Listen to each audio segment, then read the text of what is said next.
తెనాలిలోని శివాజీ చౌక్లోని శ్రీ కాళీమాత ఆలయంలో దసరా శరన్నవరాత్రి ఉత్సవాలు ఘనంగా జరుగుతున్నాయి. శుక్రవారం అమ్మవారు శ్రీ మహాలక్ష్మీదేవిగా భక్తులకు దర్శనమిచ్చారు.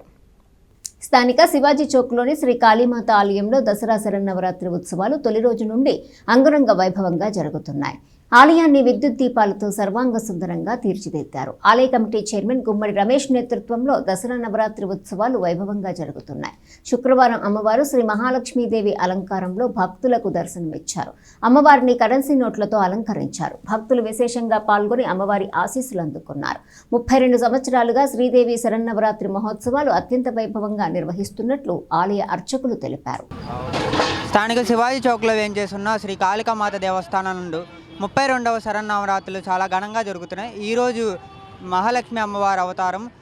భక్తులందరూ విచ్చేసి తీర్థప్రసాదాలు స్వీకరించి అమ్మవారి కృపకి పాత్రలు కావాల్సిందిగా కోరుతున్నాం.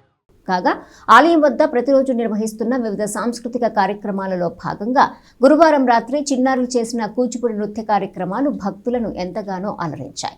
ఈ కార్యక్రమంలో పాల్గొన్న బీజేపీ నాయకులు కటారి వాసుదేవ నాయుడు, టి అనంతాచార్యులు, కె కిషోర్ చేతుల మీదుగా చిన్నారులకు మెమోంటోలను కమిటీ చైర్మన్ గుమ్మడి రమేష్ ఆధ్వర్యంలో అందజేశారు.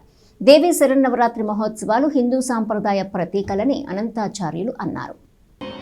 उपदर्शयन्ति असौ सखी सखी सखी समक्षं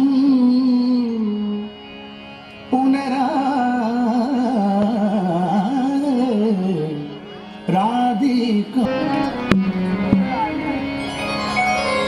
चंदन चर्चित नीलकले परपीत वसन वनमालि चंदन चर्चित नीलकले परपीत वसन वनमालि గుమ్మడి రమేష్ గారి ఆధ్వర్యంలో ఆ కమిటీ వారి మిత్రబృందము అందరూ కలిసి ఇంత భారీ ఎత్తున ఈ కార్యక్రమాన్ని నిర్వహిస్తున్నందుకు ప్రప్రథమంగా వారిని అభినందిస్తున్నాను.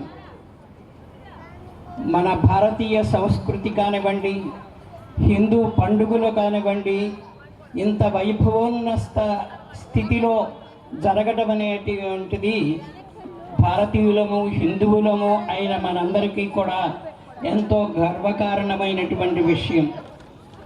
ఈ పండుగలు ఇలా నిరంతరము, ముఖ్యంగా హిందువులలో హిందూ జాతిలో ఉన్నటువంటి పండుగలు మరే జాతిలోనూ మరే మతంలోనూ కూడా కనిపించవు.